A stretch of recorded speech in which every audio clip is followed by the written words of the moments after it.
السلام علیکم۔ Info panel YouTube channel پر تمام خواتین و حضرات کو خوش آمدید۔ مجھے امید ہے آپ سب لوگ خیریت سے ہوں گے۔ چلیں آج کی نئی ویڈیو شروع کرتے ہیں۔ دھوپ میں کیوں بیٹھا ہے؟ اس کو شرک سے بچا،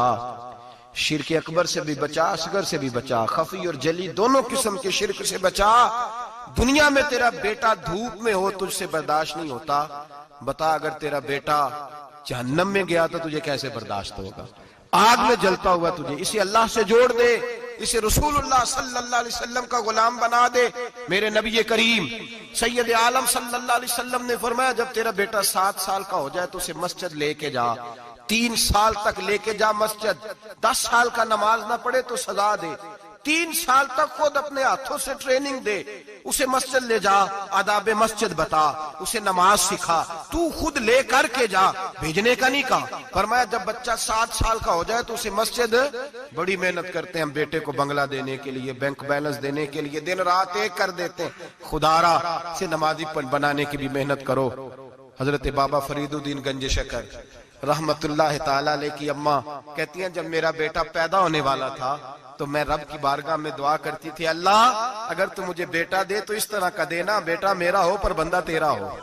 اے اللہ اگر بیٹا دینا تو اس طرح کا دینا میرے اللہ، اس طرح کی مجھے اولاد دینا کہ دودھ وہ میری چھاتی سے پیے پر شکر تیرا ادا کرے، اے اللہ اگر بیٹا دینا تو اس طرح کا دینا کہ قوت روٹی روزی وہ زمین پہ کھائے لیکن اسی زمین پر وہ تیرے دین کا سپاہی بھی بنے، وہ مجاہد فی سبیل اللہ بھی بنے۔ حضرت بابا صاحب کہتے ہیں مجھے شکر پسند تھی، اماں بڑے جتن کرتی ہے بیٹے کے لیے، بڑا کچھ کرتی ہے، اور بیٹے روٹی ٹائم پہ کھانا فلاں کا، کہتے ہیں مجھے شکر پسند تھی۔ میری اماں سردیوں کے ٹھنڈے موسم میں اٹھ کے میرے لیے پانی بھی گرم کرتی، مصلی بھی بچھاتی، اور پھر ایک پڑیا شکر کی بنا کے میرے مصلی کے نیچے بھی رکھتی، کہتی بیٹا نماز پڑھیں تو اللہ شکر دیتا ہے۔ آپ فرماتے ہیں میں روز نماز کی 5 نمازوں کے وقت مصلی اٹھاتا تو پڑیا شکر کی ملتی، سکول اور مدرسے کے میں اپنے کلاس فیلوں کو بھی کہتا نماز پڑھو بڑی پیاری شکر ملتی ہے، کہتے ہیں میں روز شکر کھاتا۔ ایک سویرے فجر کی نماز میں اماں نے وضو تو کرایا، مصلی بھی بچھایا، پر دیہات کی وہ سادی بی بی جس کا سارا کام بھی خلوص پہ مبنی تھا، جو آکسفورڈ سے پڑھی ہوئی تو نہیں تھی لیکن آداب ممتا اسے سارے آتے تھے، جو کسی یونیورسٹی کی سند یافتہ تو نہیں تھی لیکن بیٹے کے ساتھ کس طرح کا رویہ اختیار کرنا ہے یہ سارا اسے پتا تھا۔ کہتے ہیں سادی اماں نے سارے کام کیے لیکن شکر رکھنا بھول گئی۔ بابا صاحب کہتے ہیں میں نماز پڑھنے لگا تو ماں نے یہ بھی بتایا تھا کہ نمازی کے آگے سے نہیں گزرتے، نمازی کے آگے نہیں ہوتے۔ اب اماں کہتی ہے میں مجبور ہوں، درس بھی میں نے دیا ہے، بھول گئی ہوں، اب شکر رکھنے جاؤں گی تو پردہ کھل جائے گا۔ ایک کونے میں لگ کے ماں روئی، بیٹے کی شفا کے لیے نہیں، بیٹے کی نوکری کے لیے نہیں، بیٹے کے اچھے مستقبل کے لیے نہیں، ماں روئی، آنسو بہے تو کہتی کیا ہے، اے اللہ میں اسے اپنے آگے جھکانے کو جتن تھوڑی کرتی تھی، تیرا بنانے کا جتن کرتی تھی، اے اللہ مہربانی فرما میری پردے داری کر، اگر راز کھل گیا تو میرا فرید نماز نہ چھوڑ جائے۔ بابا صاحب کہتے ہیں اماں تڑپتی رہی اور میں نے نماز پڑھ کے مصلی اٹھایا، پہلے پڑیا ہوتی تھی اب تو پورا دریا شکر کا بہ رہا ہے۔ فرماتے ہیں میں نے وہ اٹھائی شکر کھائی اور میں نے چیخ کے کہا اماں جلدی آج بڑی لذیذ ہے، آج شکر کوئی انوکھی ہے، اور آج تو کمال شکر دی ہے میرے اللہ نے، ایک پڑیا کی جگہ پورا دریا بہ رہا ہے۔ بابا صاحب رحمت اللہ علیہ فرماتے ہیں میری اماں آئی اور میری اماں نے بازو کھولے تو ماں کی ممتا ہی بتاتی ہے کہ اللہ کی رحمت کس طرح کی ہوتی ہے۔ کہتے ہیں میں نے اماں کے سینے سے لگا تو اماں رو کے کہنے لگی بیٹے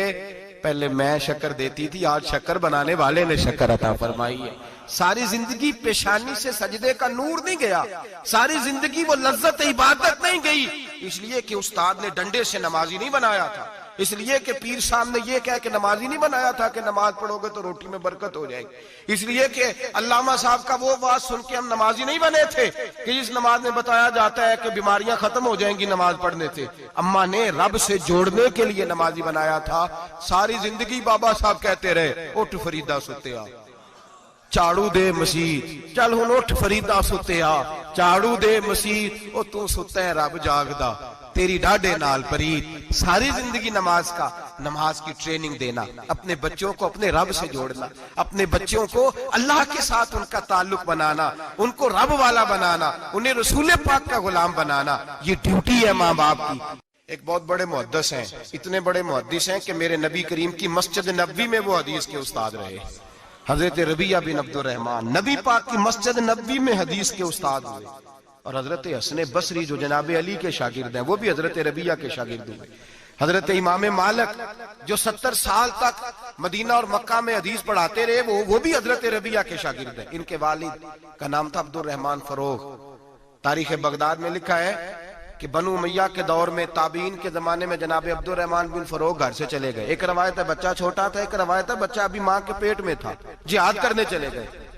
اس دور میں یہ جہاد ہوتا تھا کہ ایک علاقہ فتح کیا تو مسلمان اگلے علاقے میں چلے گئے، اگلا فتح کیا تو اگلے علاقے، ایک کے بعد دوسرے لوگ پلٹ کے نہیں آتے تھے۔ حضرت عبد الرحمن گئے 30,000 دینار بیوی کو دے گئے، کہنے لگے سنبھال کے رکھنا، اور جہاد کرنے نکلے تو 27 سال تک گھر ہی نہیں آئے، اور 27 سال کے بعد آئے تو حضرت ربیعہ محدث بن چکے ہیں، مسجد نبوی میں حدیث کے استاد ہیں، بیٹا بہت بڑا شیخ بن گیا ہے۔ واپس آئے، ہاتھ میں نیزہ ہے، کالی داڑھی تھی ساری سفید ہو گئی، وجود بڑا تگڑا تھا، کمزوری آ گئی، آئے نیزہ پکڑا ہوا ہے، گھوڑے پہ بیٹھے ہیں، مدینہ منورہ میں گھر ہے، دروازے پہ دستک دی، حضرت ربیعہ نے دروازہ کھولا، اندر داخل ہونے لگے تو کہنے لگے بابا تو کدھر گھستا آ رہا ہے؟ کدھر؟ اس نے کہا تو پیچھے ہٹ، تو میرے مکان پہ کب سے قبضہ کر کے بیٹھا ہے۔ بات تیز ہونے لگی، آواز تھوڑی بزرگوں کی بلند ہونے لگی تو اندر سے زوجہ نے سن لیا، وہ دروازے کی اوٹ سے دیکھنے لگی تو پہچان گئی، کہنے لگی ربیعہ پیچھے ہٹ جا، یہ کوئی غیر نہیں ہے، تیرے والد گرامی ہے، یہ تیرے والد ہیں۔ اندر آئے، باپ بیٹا ملے، عصر کی نماز کا وقت ہو گیا، بڑا روئے، 27 سال کے بعد باپ لوٹا، 27 سال کے بعد بڑے روئے۔ نماز کا وقت ہوا تو حضرت ربیعہ جلدی سے وضو کیا، مسجد نبوی شریف چلے گئے۔ جناب عبد الرحمن فروغ نے بھی کھانا وانا کھانا تھا، کھانا کھانے بیٹھے تو حکم دیکھے شوہر کیا کرتا ہے، یہ نہیں پوچھا کہ 27 سال حال کیا رہا، پوچھنے لگے میں تجھے 30,000 دینار دے گیا تھا وہ کدھر ہے؟ تو زوجہ کہنے لگی کھانا کھا لو، عصر کی نماز پڑھ کے آؤ، پھر بتاتی ہوں پیسے کہاں ہیں، آپ کی رقم بڑی اچھی جگہ پہ محفوظ ہے۔ کہتے ہیں میں نماز پڑھنے مسجد گیا، عصر کی نماز کے بعد میرے نبی پاک کے منبر پر ایک نوجوان بیٹھا ہے، گھر میں تو ان کا انداز ٹوپی پہننے کا تھا نا، سادے عام لباس میں، مسجد نبی میں جبہ پہنا ہے، سر پہ امامہ ہے، خوبصورت لب و لہجے میں رسول اللہ کے منبر پر بیٹھ کر، نبی پاک کے منبر پر بیٹھ کر، پتہ نہیں آپ کو اس بات کی لذت نصیب ہو رہی ہے کہ نہیں، عام جگہ نہیں، نبی پاک کے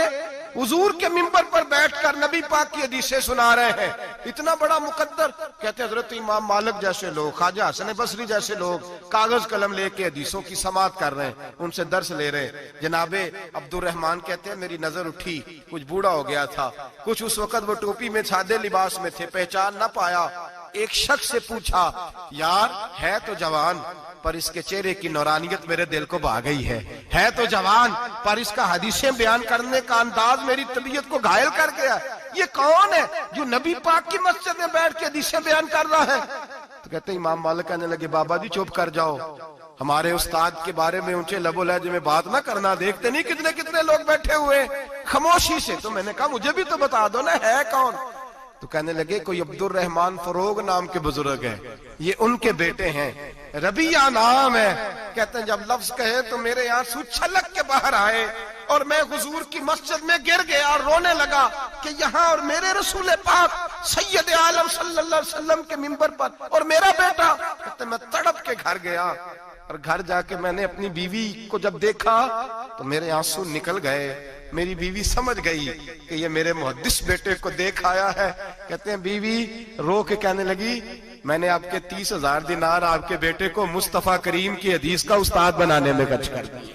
میں نے وہ 30,000 دینار خرچ کر دی ہیں، 30,000 دینار آپ کا بیٹا میں نے۔ تو کہتے ہیں میں اپنی بیوی کی طرف دیکھنے لگا، میں نے کہا قربان جاؤں، میں اگر اللہ کے دین کے رستے میں تھا تو نے میرے ساتھ نیکی کی ہے، میرا بیٹا بھی دین کے رستے پہ لگا دیا۔ میرے بھائی اللہ سے جوڑا ان لوگوں نے اپنی اولاد۔ مجھے امید ہے آپ کو یہ ویڈیو پسند آئی ہوگی، اس کو لائک کر دیجئے، اور اگر آپ نے ابھی تک چینل کو سبسکرائب نہیں کیا تو اس کو چینل کو سبسکرائب کر دیجئے جاتے جاتے، تاکہ ہر نئی آنے والی ویڈیو کا نوٹیفیکیشن آپ کو بر وقت مل سکے۔